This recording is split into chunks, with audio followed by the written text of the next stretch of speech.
Hello everyone, एक बार फिर से आपका स्वागत है एमडीएम यूट्यूब चैनल पर। आज हम करने जा रहे हैं बीए फाइनल ईयर का टॉपिक। ठीक है, भारत के भौतिक प्रदेश जो हमारा चल रहा था, इससे पहले भी मैंने इसके 4 वीडियो जो है अपलोड कर दिए हैं। ठीक है, अगर आपने वो नहीं देखे हैं तो उनको जरूर देखें, लाइक करें, शेयर करें। ठीक है, घर बैठे जो एमडीएम कॉलेज के द्वारा आपको ये सुविधा दी जा रही है, उस सुविधा का आप लाभ उठाएं। ठीक है, और अब चलते हैं हम अपने टॉपिक की ओर। ठीक है, पिछले वीडियो में मैंने आपको उत्तर के विशाल मैदान के बारे में करवाया था। ठीक है, यानी कि इसकी डिटेल को हमने विस्तार से पढ़ा था। उत्तर का विशाल मैदान कहां पर स्थित है, इसकी लोकेशन कहां पर है, मैप भी हमने देखा था। ठीक है, इसकी लंबाई कितनी है, इसकी चौड़ाई कितनी है, यहाँ पर जल विभाजन किसके द्वारा किया जाता है, तो ये सारी बातें जो है मैंने आपको पिछले वीडियो के अंदर बता दी है। ठीक है, आगे बात समझ में। तो इस टॉपिक को करने से पहले मैं आपको यही बात कहना चाहूंगा कि अगर आपने पहले वाले वीडियो नहीं देखे हैं तो कृपया करके आप उन पहले वाले वीडियो को देखें। ठीक है, और बीए के विद्यार्थियों के अलावा अन्य विद्यार्थी जैसे कि जो 9th क्लास में पढ़ रहे हैं, 11th क्लास में पढ़ रहे हैं, तो 11th क्लास की ज्योग्राफी की जो सेकंड बुक है उसके अंदर भी ये टॉपिक है भारत के भौतिक प्रदेश, और 9th क्लास की जो बुक है भूगोल की, उसके अंदर भी जो है ये वाला टॉपिक आता है। तो वो विद्यार्थी भी इस जो है वीडियो को देख सकते हैं और अपना टॉपिक जो है उसको अच्छे तरीके से समझ सकते हैं। ठीक है, चलते हैं अपने टॉपिक की ओर। उत्तर का विशाल मैदान। ठीक है, उत्तर के विशाल मैदान के बारे में मैंने आपको बता दिया था, और आज हम करने जा रहे हैं इसका प्रादेशिक वर्गीकरण। ठीक है, और इससे पहले वाले वीडियो में हमने इसका प्राकृतिक वर्गीकरण कर लिया था, जिसके आधार पर अगर हम उत्तर के विशाल मैदान की बात करें तो उसको 4 भागों में बांटा गया था। एक तो कौन सा था, भाबर, एक कौन सा था, तराई, एक था खादर, एक था बांगर। तो इनको भी मैंने विस्तार से जो है आपको समझाया था पिछले वीडियो के अंदर। पिछला वीडियो जो है वो भाबर, तराई, खादर और बांगर से संबंधित था, तो आप उसको ध्यान से देखें। ठीक है, बहुत ही मोस्ट इंपॉर्टेंट क्वेश्चन है ये। ठीक है, ये टॉपिक अगर हम आगे कंपटीशन की तैयारी करते हैं तो भी हमें मिलेगा। ठीक है, हम बीए में तो पढ़ रहे हैं, 11th में भी हमने इस टॉपिक को पढ़ लिया, और आपने 9th क्लास में भी इस टॉपिक को पढ़ लिया। तो अगर आप इन टॉपिक को ध्यान से अगर आप पढ़ लेते हैं तो आपकी बीए की क्लास के साथ अगर आप कंपटीशन की तैयारी भी कर रहे हैं तो वो वाले क्वेश्चन भी आपके क्लियर हो जाएंगे। ठीक है, आज हम करने जा रहे हैं इसका प्रादेशिक वर्गीकरण। ठीक है, तो उत्तर के विशाल मैदान का प्रादेशिक वर्गीकरण के अंतर्गत हम बात करें तो विशाल मैदान को 4 ही भागों में बांटा गया है। कितने भागों में बांटा गया है, 4। आगे बात समझ में। अब ये 4 भाग कौन कौन से हैं। ठीक है, अगर हम बात करें पहला, तो ये है पंजाब हरियाणा का मैदान। अब सिंपल सी बात है, पंजाब हरियाणा का मैदान है तो इसकी लोकेशन कहां पर होगी, पंजाब और हरियाणा में होगी, सिंपल सी बात है। ठीक है, अब नेक्स्ट देखो, गंगा का मैदान। ठीक है, अगर हम बात करें ब्रह्मपुत्र का मैदान। ठीक है, और नेक्स्ट बात आ रही है गंगा ब्रह्मपुत्र का डेल्टा। ठीक है, तो प्रादेशिक अगर वर्गीकरण की बात करें हम, तो प्रादेशिक वर्गीकरण में भी उत्तर के विशाल मैदान को 4 ही भागों में बांटा गया। ठीक है, वापिस से पंजाब हरियाणा का मैदान, गंगा का मैदान, ब्रह्मपुत्र का मैदान, गंगा ब्रह्मपुत्र का डेल्टा। ठीक है, अब इसमें भी हम नदियों के बारे में पढ़ेंगे। ठीक है, ये कौन सी नदियों का है, इसमें कौन सी नदियां हैं, इसमें कौन सी नदियां, और डेल्टा क्या होता है। ठीक है, तो इसके बारे में भी मैं आपको विस्तार से बताने वाला हूं अभी। ठीक है, और वीडियो को लगातार देखते रहे, शेयर करें। ठीक है, अब देखिए नेक्स्ट चलते हैं हम सबसे पहले। ठीक है, सबसे पहला जो आ रहा है पंजाब हरियाणा का मैदान। कौन सा आ रहा है, पंजाब हरियाणा का मैदान। अब देखिए, पंजाब हरियाणा की बात करें तो सबसे पहला जो पॉइंट आ रहा है इसके अंदर क्या आ रहा है, स्थिति। इसकी जो स्थिति है वो पंजाब और हरियाणा में है। कहां पर है इसकी स्थिति, पंजाब और हरियाणा में। ठीक है, दूसरी बात इसके अंदर आ रही है भी, इस मैदान का निर्माण जो किया जा रहा है वो सिंधु और उसकी सहायक नदियों के द्वारा किया जा रहा है। सिंधु की सहायक नदियां, नाम आपने सुना होगा, झेलम का, चिनाब का, व्यास का, सतलज का, ठीक है, रावी का। तो ये सारी की सारी जो नदियां हैं वो सारी की सारी सिंधु की सहायक नदियां हैं। ठीक है, आगे बात समझ में। इन्हीं 5 नदियों के नाम पर, सिंधु की 5 सहायक नदियां है ना, पंजाब में बहती है, इसी कारण पंजाब का नाम क्या पड़ा है, पंजाब। आब का मतलब क्या होता है, पानी। ठीक है, अब देखिए निर्माण भी आपको पता चल गया सिंधु और उसकी सहायक नदियों के द्वारा। ठीक है, अब तीसरी बात इसके अंदर आ रही है भी, इस क्षेत्र में हमें दोआब देखने को मिलते हैं। अब सबसे पहली बात आती है भी दोआब होता क्या है, दोआब। अब देखो शब्द दो आब, अब ये शब्द है, ठीक है। अब दोआब का मतलब होता है, फॉर एग्जाम्पल एक नदी इधर से आ रही है, कोई एक नदी इधर से आ रही है। अब इन दोनों के बीच का जो क्षेत्र है ये क्या कहलाता है, दोआब। दो नदियों के बीच का जो क्षेत्र होता है वो क्या कहलाता है, दोआब कहलाता है। इतनी बात समझ में आई आपको, इतनी बात क्लियर है। क्या बोला मैंने दोआब के बारे में, भाई दो नदियों के बीच का जो क्षेत्र होता है वो क्या कहलाता है, दोआब। आब का मतलब पानी, दो यानी कि दो नदियों के बीच का क्षेत्र दोआब। ये बात आपने याद रखनी है। अगर हम बात करें इस मैदान की, ठीक है, तो यहां पर कई प्रकार के दोआब जो है देखने को मिलते हैं। ठीक है, अब देखिए अगर इनकी बात करें हम तो ये, ठीक है, सबसे पहला अगर दोआब की बात करें 1 नंबर तो उसका नाम है बिस्त। दोआब का नाम क्या होगा, बिस्त दोआब। अब देखिए इनके अंदर ही नदियों का नाम छिपा हुआ है। ठीक है, अब देखो बिस्त की अगर बात करें, ब्यास बोल दीजिए या व्यास बोल दीजिए, ठीक है, तो यहां से तो व्यास नदी का पता चल रहा है और सह से पता चल रहा है सतलज का। बिस्त यानी कि व्यास और सतलज नदियों का। ठीक है, बिस्त दोआब की अगर हम बात करें तो कौन सी नदियों का दोआब है, व्यास व सतलज। ठीक है, इसी प्रकार से बारी की बात करें हम, बारी बै का मतलब व्यास से हो जाएगा या व्यास नदी, ठीक है, और री का मतलब रावी, यानी कि बारी जो दोआब है वो कौन सी नदियों का दोआब हो गया, व्यास व रावी नदियों का। कौन सी नदियों का, व्यास व रावी नदियों का। तीसरी अगर हम बात करें रचना, तो रचना में देखिए रावी और चै का मतलब चिनाब, यानी कि इन दो नदियों का बीच का जो क्षेत्र है वो क्या कहलाता है, रचना दोआब कहलाता है। नेक्स्ट आ रहा है चाज, चै का मतलब चिनाब और जय का मतलब झेलम से हो गया यहां पर। ठीक है, यानी कि चाज दोआब जो है चिनाब और झेलम नदियों के बीच का जो क्षेत्र है वो क्या कहलाता है, चाज। और अगर हम बात करें सिंधु सागर या सिंध सागर, तो सिंधु प्लस में झेलम, ये नाम याद करने वाला है आपको। ठीक है,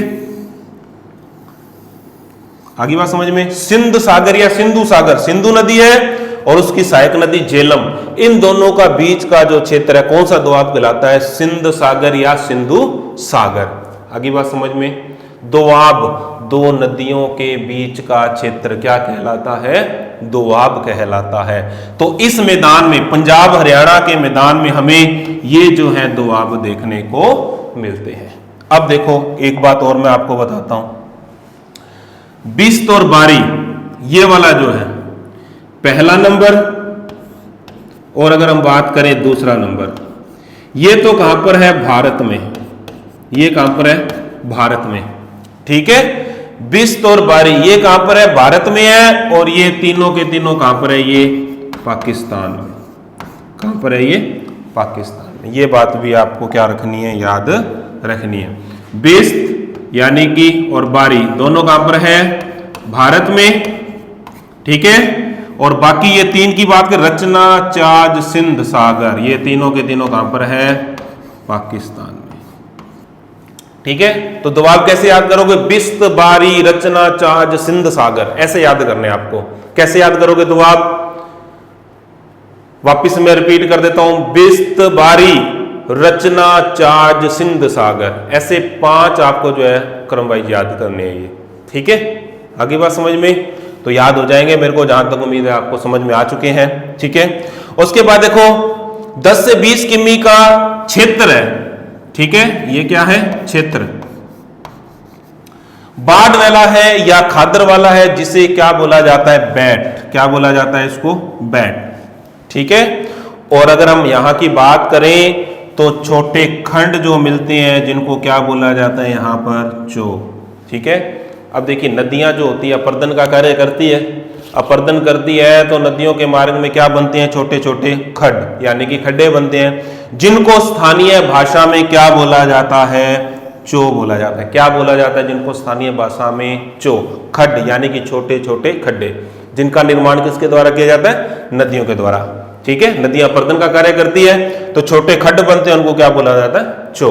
और 10 से 20 किमी का क्षेत्र बाढ़ वाला है या खादर वाला है, जिसको वहां की भाषा में क्या बोला जाता है? बैट। क्या बोला जाता है?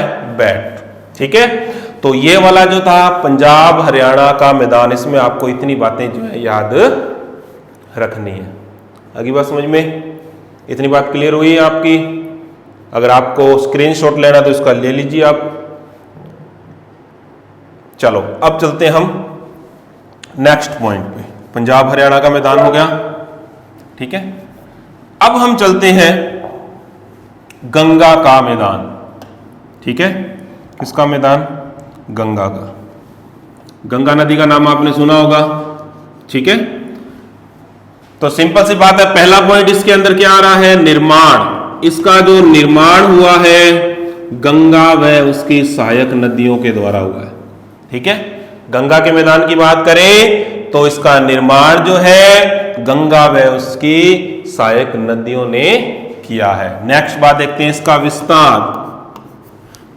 ठीक है, इसके विस्तार की बात करें तो अब देखिए इसका विस्तार अरावली के पूर्व से बंगाल तक। गंगा का मैदान कहां से कहां तक फैला हुआ है?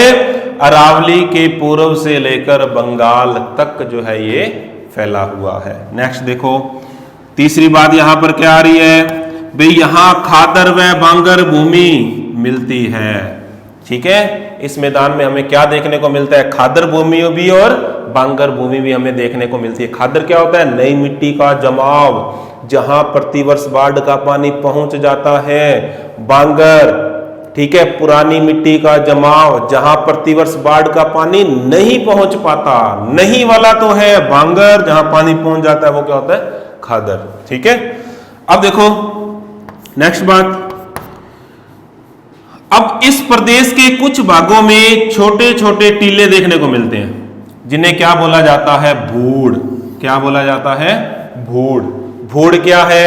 एक प्रकार का रेत का टीला होता है। ठीक है, कौन से क्षेत्रों में मिलता? हमें गंगा के मैदान में देखने को मिलता है। ठीक है, नेक्स्ट देखो, अब इसके अलग अलग क्षेत्रों में ये जो शब्द लिखा हुआ है, ये लिखा हुआ है क्षेत्र। अलग अलग क्षेत्रों में, अलग अलग क्षेत्रों में इसको अलग अलग नाम से जाना जाता है। अगर हम बात करें, ठीक है, तो गंगा यमुना के दोआब में इसका नाम क्या है? ठीक है, गंगा यमुना दोआब कहां बोला जाता है? अगर आपसे पूछ लिया जाए गंगा यमुना दोआब, ये कहां पर बोला जाता है? गंगा यमुना दोआब तो ये बोला जाता है उत्तर प्रदेश के पूर्वी भाग में। ठीक है, उत्तर प्रदेश के पूर्वी भाग में इस मैदान को गंगा यमुना दोआब बोला जाता है। दोआब मैंने बताया था ना, दो नदियों के बीच का क्षेत्र क्या कहलाता है? दोआब कहलाता है। ठीक है, तो इस मैदान का अलग अलग क्षेत्रों में अलग अलग नाम है। गंगा यमुना दोआब बोला जाता है उत्तर प्रदेश के पूर्वी भाग में। ठीक है, नेक्स्ट देखो, नेक्स्ट पूछ रहा है रुहेलखंड का मैदान। रुहेलखंड का मैदान इसको बोला जाता है उत्तर मध्य भाग में। ठीक है, जहां पर ये फैला हुआ है ना ये मैदान, तो वहां पर इसका जो उत्तर मध्य का जो भाग है, ठीक है, यानी कि अगर हम बात करें अरावली के पूर्व से बंगाल तक फैला हुआ है, इसका मिड वाला जो भाग है और उत्तर वाला, उत्तर मध्य भाग को क्या बोला जाता है? रुहेलखंड का मैदान बोला जाता है। अवध का मैदान, नेक्स्ट अगर हम बात करें अवध का मैदान, तो ये इसका कहलाता है उत्तर पूर्वी जो भाग है ना इस मैदान का, ठीक है, वो क्या कहलाता है? अवध का मैदान। क्या कहलाता है? अवध का मैदान, ठीक है। उसके बाद देखो झारखंड व बिहार का मैदान, बिहार में गंगा नदी के दोनों ओर, ठीक है। आगे बात समझ में? तो अगर पूछ लिया जाए झारखंड व बिहार का मैदान इसको कहां बोला जाता है, तो बिहार में गंगा नदी के दोनों ओर इस मैदान को इस नाम से जाना जाता है, ठीक है। और एक बात और मैं बता दूं, यहां पर पर्वत पदीय जो क्षेत्र होते हैं उनको यहां पर क्या बोला जाता है? दुआर। क्या बोला जाता है उनको यहां पर? दुआर। पर्वत पदीय क्षेत्रों को गंगा के मैदान में किस नाम से जाना जाता है? तो वो दुआर के नाम से जाना जाता है। आगे बात समझ में? ये बात भी आपकी क्लियर होगी, ठीक है। तो सबसे पहले हमने कौन सा पढ़ा? पंजाब हरियाणा का मैदान। दूसरे नंबर पर हमने क्या पढ़ा? गंगा का मैदान, ठीक है, गंगा का मैदान, ठीक है। और जहां तक मुझे उम्मीद है आपको समझ में आ गया होगा, ठीक है। भूड़ क्या है? शुष्क भागों में छोटे छोटे जो टीले देखने को मिलते हैं वो क्या कहलाते हैं? गंगा के मैदान में भूड़ कहलाते हैं। पर्वत पदीय क्षेत्रों को गंगा के मैदान में किस नाम से जाना जाता है? तो उनको द्वार के नाम से जाना जाता है, ठीक है। और इसका निर्माण जो है गंगा के मैदान का, गंगा और उसकी सहायक नदियों के द्वारा हुआ है। आगे बात समझ में? इतनी बात क्लियर है? चलो अब चलते हैं हम नेक्स्ट। गंगा का मैदान हो गया। नेक्स्ट ब्रह्मपुत्र का मैदान, ठीक है। यहां मैं लिख देता हूं सही नाम, ठीक है।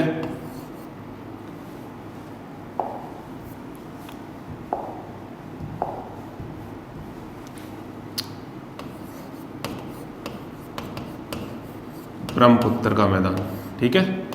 ये जो है यहां पे मिस्टेक है। ब्रह्मपुत्र का मैदान, तो सिंपल सी बात है भाई, किस नदी का मैदान है ये? ब्रह्मपुत्र, ठीक है। अब देखिए सबसे पहली बात आती है इसके विस्तार की। अगर हम इसके विस्तार की बात करें, ठीक है, तो इसका विस्तार जो है असम राज्य में हिमालय व गारो पहाड़ियों के मध्य में मिलता है, ठीक है। कौन से राज्य में? अब मैं आपको बता दूं क्यों असम में, क्यों? क्योंकि आपको पता है भाई ये जो नदी है,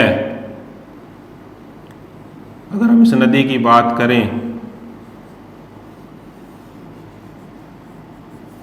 तो यहां से निकलती है मानसरोवर के पास से यूं बहती हुई असम, और उसके बाद बांग्लादेश, बांग्लादेश के बाद कहां चली जाती है? वो बंगाल की खाड़ी में, ठीक है। तो ब्रह्मपुत्र की बात कर रहे थे, तो यहां पर तो हिमालय फैला ही हुआ है। असम राज्य में हिमालय व गारो की पहाड़ियां यहां पर हैं, ठीक है। उनके मध्य ये जो है मैदान फैला हुआ है। गारो, खासी, जयंतिया की पहाड़ियों के नाम आपने सुने होंगे, ठीक है।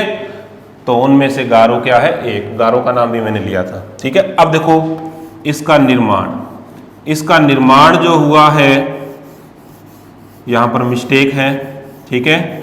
तो यहां पर आएगा ब्रह्मपुत्र नदी। ब्रह्मपुत्र नदी द्वारा लाई गई कांप मिट्टी के द्वारा इसका निर्माण कैसे हुआ है? ब्रह्मपुत्र नदी के द्वारा जो कांप मिट्टी लाई गई है उसके द्वारा इस मैदान का क्या हुआ है? निर्माण हुआ है। नेक्स्ट अगर हम बात करें इसकी लंबाई की, तो इसकी लंबाई कितनी है? 650 किलोमीटर। अगर हम इसकी चौड़ाई की बात करें तो कितनी है? 100 किमी। आगे बात समझ में? तो इस मैदान में आपको कोई ज्यादा मैटर याद नहीं करना है, इतनी सी बातें आपको याद रखनी है। क्या बताया मैंने आपको? ब्रह्मपुत्र के मैदान में इसका विस्तार जो है असम राज्य में हिमालय व गारो पहाड़ियों के मध्य में मिलता है। इसका निर्माण जो है ब्रह्मपुत्र नदी द्वारा लाई गई कांप मिट्टी, कांप मिट्टी का मतलब जलोढ़ मृदा जिसको हम बोलते हैं, उस मिट्टी के द्वारा जो है इस मैदान का निर्माण किया गया है। अगर हम इसकी लंबाई की बात करें तो 650 किलोमीटर है। अगर हम इसकी चौड़ाई की बात करें तो 100 किलोमीटर है। आगे बात समझ में। अब देखिए हम बात कर रहे हैं उत्तर का विशाल मैदान। अब देखो नदियों द्वारा जो है ये सिंचित है, ठीक है। यहाँ की मिट्टी जो है कैसी है, जलोढ़, ठीक है, जिसमें नमी सबसे ज्यादा पाई जाती है और सबसे उपजाऊ मृदा होती है जलोढ़। तो इस पूरे मैदान में जो है इस प्रकार की जलोढ़ मृदा पाई जाती है और यहाँ के लोग जो हैं प्रमुख रूप से कृषि के व्यवसाय में संलग्न है। क्यों है? क्योंकि यहाँ की मिट्टी क्या है, उपजाऊ, और नदियां भी यहीं से होकर निकलती है और नदियों का उपजाऊ मैदान होने के कारण ये वाला जो क्षेत्र है कृषि में क्या है, कृषि में क्या है, बहुत अच्छा है, ठीक है। आगे बात समझ में। चलो नेक्स्ट हम बात करते हैं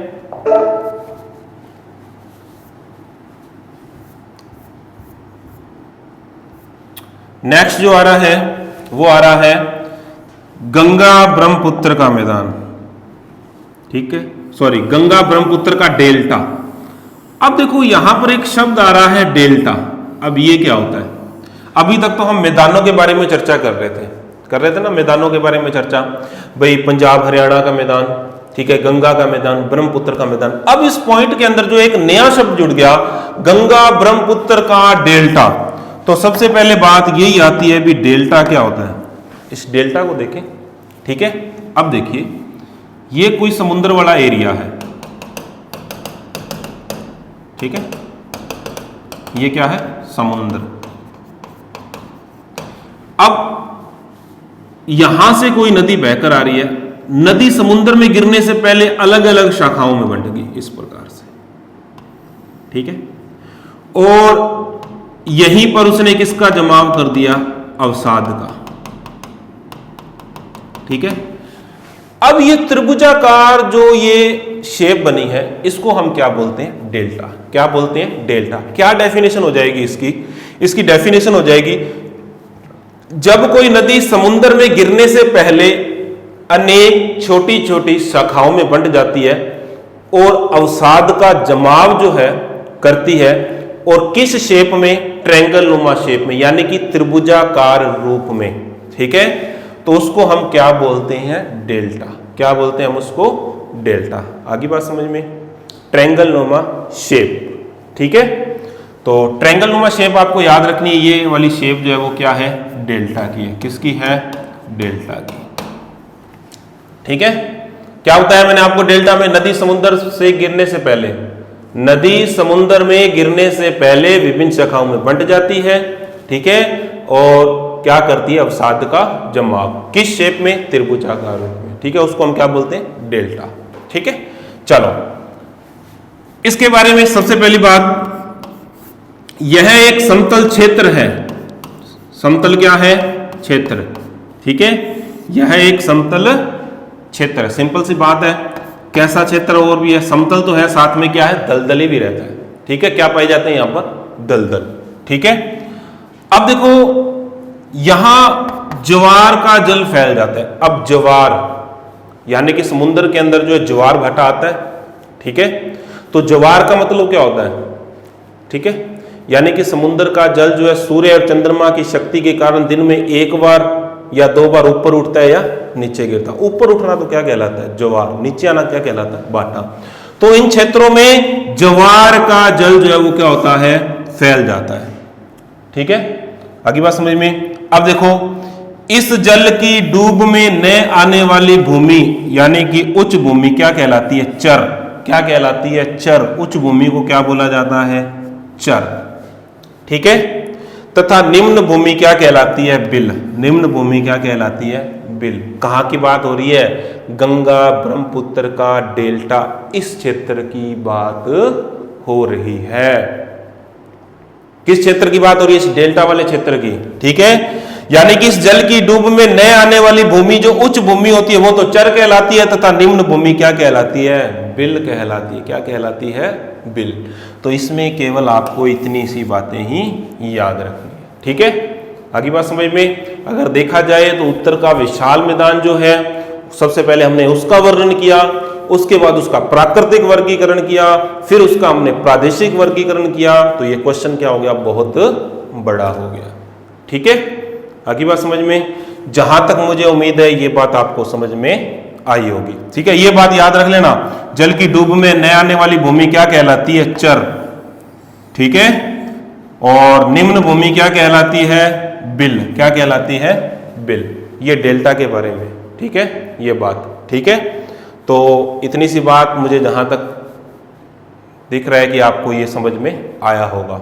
अब एक बार मैं आपको इसको रिवाइज करवा देता हूं कि मैंने इसमें आपको क्या क्या चीजें करवाई है। मैंने आपको बताया प्रादेशिक वर्गीकरण के बारे में। ठीक है, उत्तर के विशाल मैदान को 4 भागों में बांटा गया। पंजाब हरियाणा का मैदान, गंगा का मैदान, ब्रह्मपुत्र का मैदान, गंगा ब्रह्मपुत्र का डेल्टा। ठीक है, उसके बाद देखिए मैंने आपको क्या बताया, पंजाब हरियाणा का मैदान। पंजाब हरियाणा में इसकी स्थिति है, सिंधु और उसकी सहायक नदियों का मैदान है। यहाँ पर दोआब देखने को मिलते हैं, बिस्त, बारी, रचना, चाज, सिंध सागर। ठीक है, और यहाँ पर जो खादर भूमि है उसको बैट बोला जाता है, और छोटे खड्ड जो होते हैं उससे क्या बोला जाता है? इस क्षेत्र में चो बोला जाता है। ठीक है, देखिए गंगा का मैदान, गंगा और उसकी सहायक नदियों का मैदान है। इसका विस्तार अरावली के पूर्व से बंगाल तक मिलता है, और इस क्षेत्र में हमें खादर और बांगर भूमि भी मिलती है। उसके अलावा छोटे छोटे रेत के टीले हमें दिखाई पड़ते हैं, जिन्हें हम क्या बोलते हैं? भूड, और इसको अलग अलग क्षेत्रों में अलग अलग नाम से जाना जाता है। और पर्वतपदीय क्षेत्र जो होता है यहाँ पर क्या कहलाता है? दुआर कहलाता है। ठीक है, ब्रह्मपुत्र के मैदान की बात करें तो असम राज्य में हिमालय व गारो पहाड़ियों के मध्य फैला हुआ है। ब्रह्मपुत्र द्वारा लाई गई कांप मिट्टी यानी कि जलोढ़ मिट्टी के द्वारा इसका निर्माण हुआ है। इसकी लंबाई की बात करें 650 किमी, अगर चौड़ाई की बात करें तो 100 किमी है। ठीक है, उसके बाद हम बात करते हैं गंगा ब्रह्मपुत्र का डेल्टा। समतल क्षेत्र है लेकिन दलदली भी है, यहाँ पर ज्वार का जल फैल जाता है इस क्षेत्र में, और इस जल की डूब में न आने वाली भूमि क्या कहलाती है? चर, तथा निम्न भूमि क्या कहलाती है? बिल कहलाती है। बस ये बात जो आपने याद रखनी है, डूब में न आने वाली भूमि, उच्च भूमि क्या कहलाती है? चर, और निम्न भूमि क्या कहलाती है? बिल। ठीक है, तो आज हमारा ये पॉइंट उत्तर का विशाल मैदान भी क्या हो गया? कंप्लीट। ठीक है, अगर आपको मेरा वीडियो अच्छा लगा हो तो इसको लाइक करें, शेयर करें, और नेक्स्ट फिजिकल पार्ट लेकर मैं आपके सामने जल्द हाजिर होऊंगा। तब तक के लिए जय हिंद और जय भारत।